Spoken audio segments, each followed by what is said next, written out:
Okay, hi there traders and welcome to the weekly market wrap. We're just going to go over the daily charts of the key markets. So the main indices, a few currencies, the dollar index, and we're going to go over gold and crude and bits and pieces like that.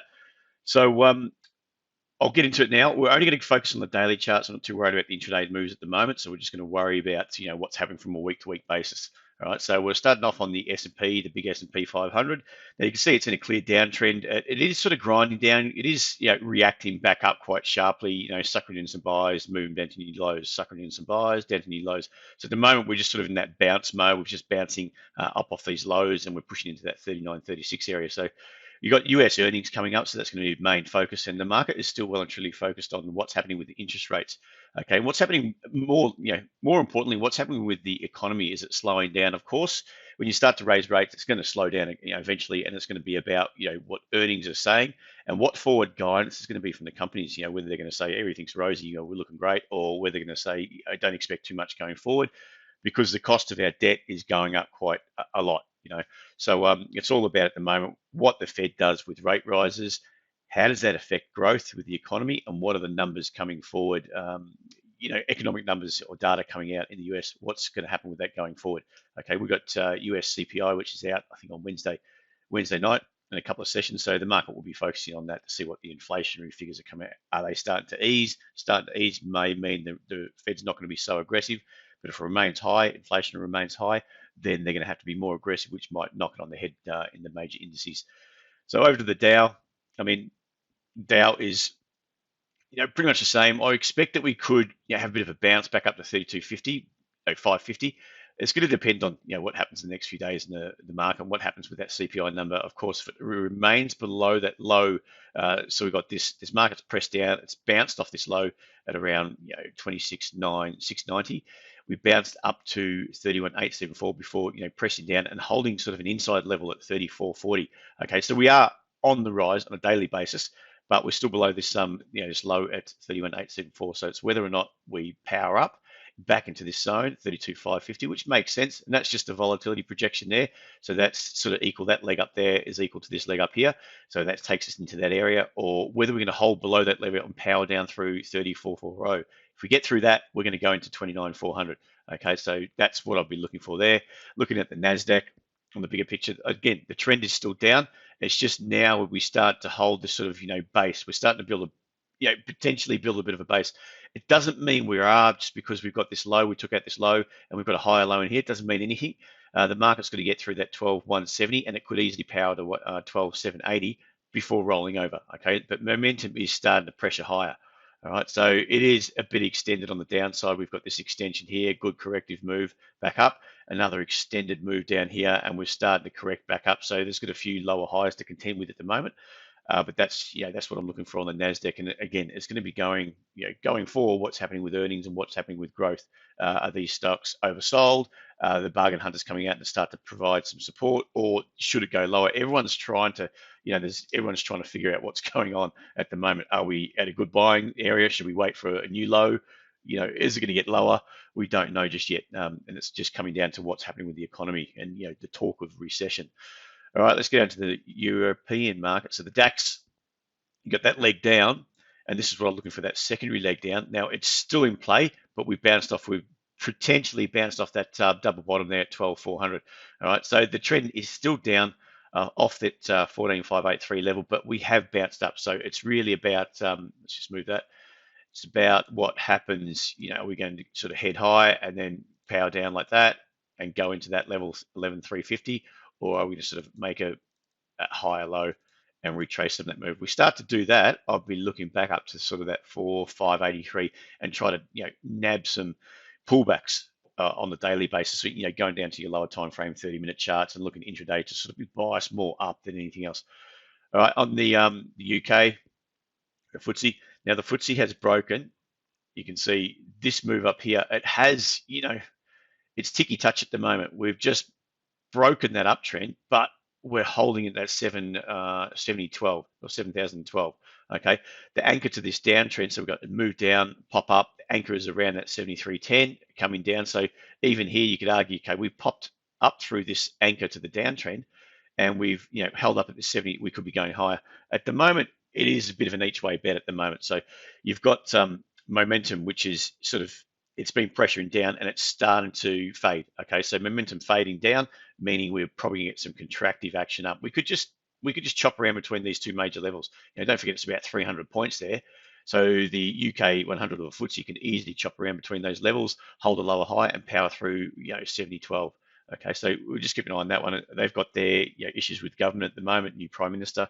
What's going to happen there? So that could be just keeping this market well contained. Otherwise, if the US starts to fade, that's going to go through 70.12. Over to the Asian markets now, the XJO. XJO is in a downtrend. At the moment, move down. So that's expansion down, contraction, expansion down. We're in contraction at the moment. Are we going to hold this level for a move back up? Move back to more a reversion to the mean trade, meaning a reversion to the mean and a press back up. We could be looking for that move back up to that level. Maybe we may not get up there. If it's going to do it, you probably expect it to harden fast. We may just fade somewhere around 68, 80 or thereabouts, but hold this trend down. But either way, we're in a contractive market. Okay, it's not expanding down, it's contracting up. You can see that momentum down is running out of steam. Expect that sort of push back up. So it's whether we can get through this high at 67.60 and push a bit higher, or whether we sort of hold that level, chop around here, and have another run at new lows. Okay, we'll just have to wait and see. It's just got to get some action through the system at the moment. The Hang Seng is is contractive as well. We have that expansionary phase down, and the fact that it's on a daily basis, it makes it harder to trade intraday because each day could be different. Okay, you might think it's going to be down. It could be open down and gap down and ramp straight back up again. So you've got to be careful intraday when you're in these contractive markets. When it's a trend down like that and the fear's sort of kicking in, it's a lot easier. When it's biased up to and the trending up, a lot of the times when you get these gaps up on a trending up market, they can just keep going. So you just got to watch happens day by day. But when you're in a contractive market where it's contracting off lows, contracting off highs, it's a lot harder because it's choppier. Okay, so just be wary of that. We've got this zone through here around 22,300 or 310. It's traded there before, failed off that level. We're back up and we failed off that level previously. But what we did, we failed just below it, held a higher low, pushed up, and we're potentially holding a higher low here. So it could easily, today sort of open down a bit and ramp up. It could open up and ramp back down again. Okay, and either way, you're probably going to get sort of an uncertain market. I'm seeing this divergence potentially on the MACD. So you can see this previous high, we've got a higher high, and we've got lower low in MACD. So it could mean that this is going to hold.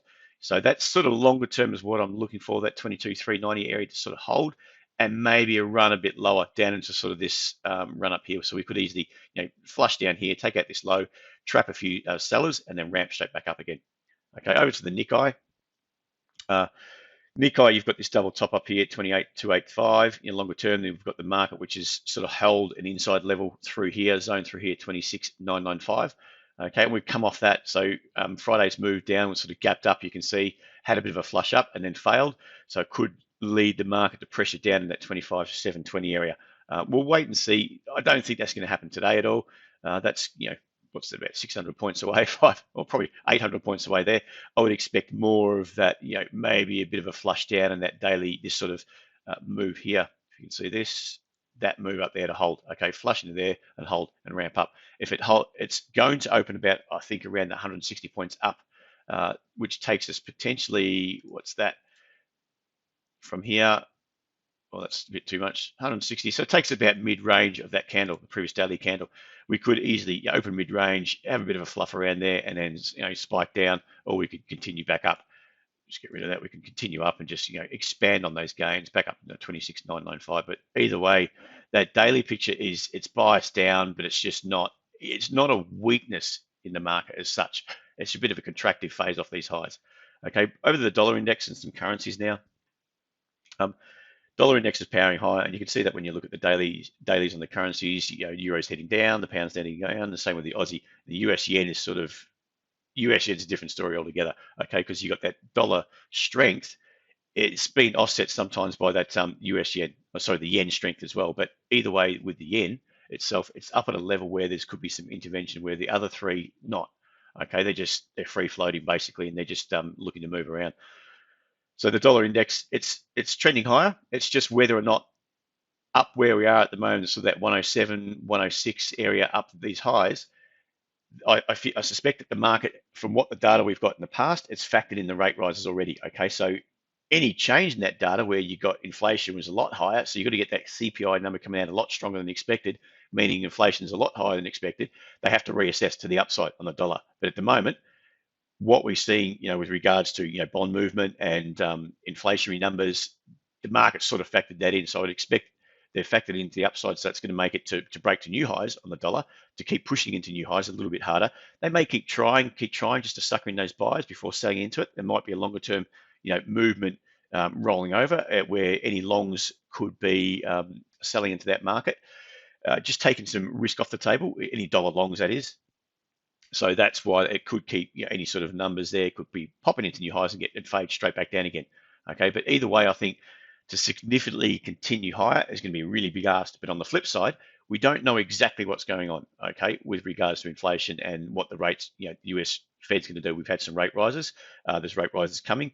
We don't know how aggressive they're going to be. So that's probably going to cap a movement to the downside.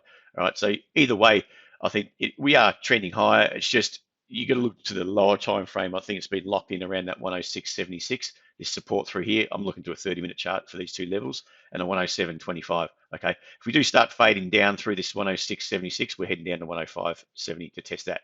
Okay, which could mean there's going to be a bit of a bounce in your things like euro, your pound, and your Aussie. Okay, over to those now.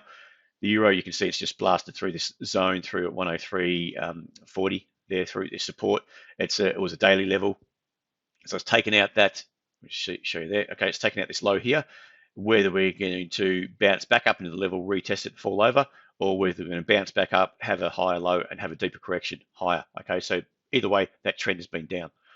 Okay, on the pound, we're into a zone here, and it's starting to hold. It's holding still at 120. It's not reacting the same.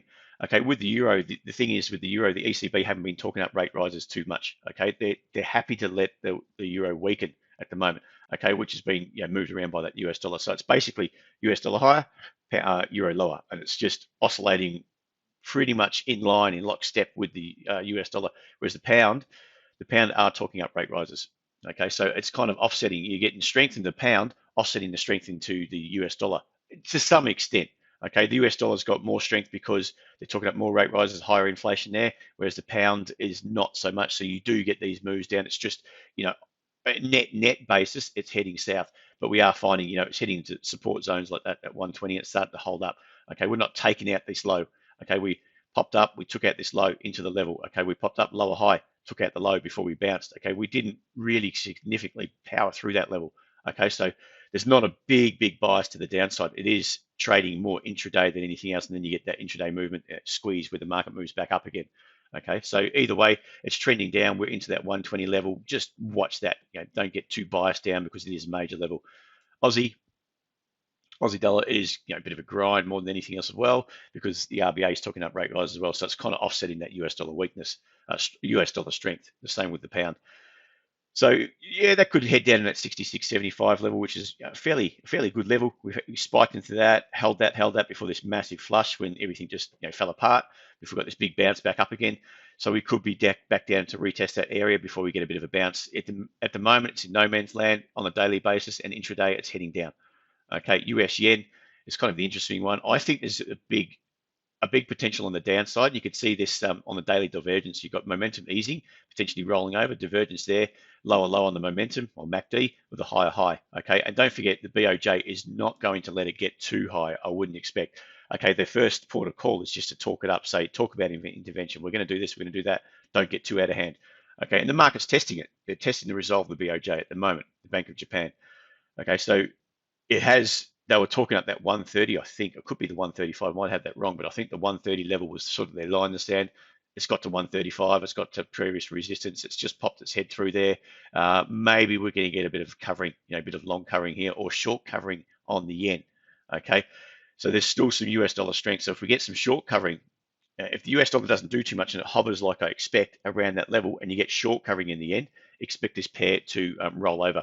Okay, and we start to look down to this 131, this 127, 124 area, these levels down here. All right, Aussie gold. Now gold, I'll put this up on what is it, TradingView. a while ago, saying it's going to roll over, and we're looking up at this level. Okay, and it's done exactly that. We've got a daily double top at 2073. We broke through this level at 1785. So there's some serious weakness on the daily basis. We're just extending that move down. We might have a bit of pop up before pushing down. We haven't changed that daily bias down off 2073 at the moment. Okay, the bias is still down. The half an hour charts or the 30-minute charts might be a bit choppier, but at the moment we're looking to power into that 1682 area. Okay, maybe we stall at a higher level at 1720. We might bounce off that zone. We might consolidate, power down. We don't know at the moment, but either way, the bias is down and it's reacting to the US dollar strength. Now, if the US dollar starts to roll over, gold will probably bounce. Okay, more than likely bounce, but it's not linked as a safe haven. It's not, don't trade it as a safe haven. Don't trade it as a longer term inflation hedge, because we've got the world's biggest inflation. It's not doing anything but go down. Okay, so you can write that off at the moment. Is something else going on there, and it may just be that dollar. If we do get the market has a big correction lower on this share indices, it may find that it's going to get that safe haven, but so will dollar as well. So it's got a sort of, dollar strength. They might start to buy in the dollar as a safe haven, the US dollar as a safe haven, which offsets them in that gold buying.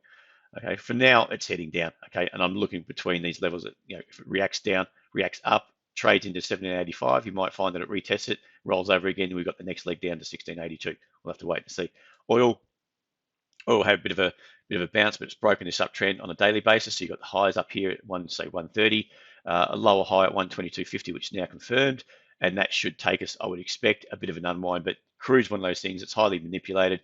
If the market goes down too hard, they turn the tap off. Okay, they ease off some supply. Okay, so either way, you get this choppy market. But at the moment, on a daily basis, it's going down. We've got a lower high holding at 112.90 at the moment. We're retesting back into this zone at 103 or 104, and we could start to roll over from there, or we might have a deeper correction back up, and that was just a bit of a flush. We'll just wait and see. Oil, copper, finish off in copper, and then we might look at some cryptos. You can see copper's heading south, obviously. I don't know why I paused there. It's heading into that 327.75 area. It has bounced off that area. It's not a major zone. It's just sort of a retest of where it broke out a long time ago, around that 2020, November 2020. Okay, big uptrend. It's failed. We've got a double top up here. Got your lower high in place, another lower high in place, and it's powered down as the US dollar's rallied. Okay, so we're waiting to see whether, if we can get a higher low off this level on a daily basis, which would mean that it's going to, we'll just draw that up. It's going to sort of, if you box that up, we may start to hold. I'm not sure about the low at the moment, but that's the high. So this green candle, that high, it's pulled back off that high. If it breaks back up through that level, we're looking, and it's above 327.75, then your higher lows in place, and we might get a contraction of this level down, this move down, which means a bit bullish action, potentially that 4.0075 area. Okay, over to Bitcoin, cryptos are still being disappointing. They are holding these levels. I haven't really prepared myself too well with the cryptos, but on Bitcoin, you can see it's holding down here, and it has been down at this level. We've got this flush, a lower high, pressured in, a higher low here. It tried to flush back up, and if you measured that out, you probably find that that's not too far off. The highs made a couple of days ago. Okay, so don't get too bullish on the cryptos at the moment. We might be doing the same thing we did here, consolidate sideways. Everyone loves, Bitcoin, and a lot of people who are still holding it could be, surprised at the moment. We might power through 1900. So be wary of that. We are just consolidating around that level. Okay, a breakdown through there is going to, sucker in a lot of, not sucker in a lot of sellers, but I think the buyers have been sucking in. It's going to disappoint a lot of buyers. Okay, over to Ethereum. Ethereum is much the same. To me, that, if you're looking at that, you probably have to look to your daily charts. We could get a bit lower. This could be a double top through here. We start to move back down below the EMA, the 10 EMA. We're still holding the 20. It's still a movement down in my book. We're just corrected off that. So if momentum starts to keep going higher, the MACD, momentum is coming off oversold levels, but price goes sideways. To me, longer term, we're going to head south again. Okay, so that's what I'll be looking at there. All right, guys, that's pretty much all I want to talk about. We'll finish it up there. Hope you enjoyed that. Now, if you do enjoy it, leave us a like, follow us on YouTube, and then, keep an eye out for the next one. We'll do it next week as well. So we'll keep that in sort of a weekly basis just to see if any markets have changed too much. Anyway, thanks for joining me. Stay safe, and we'll speak to you again soon.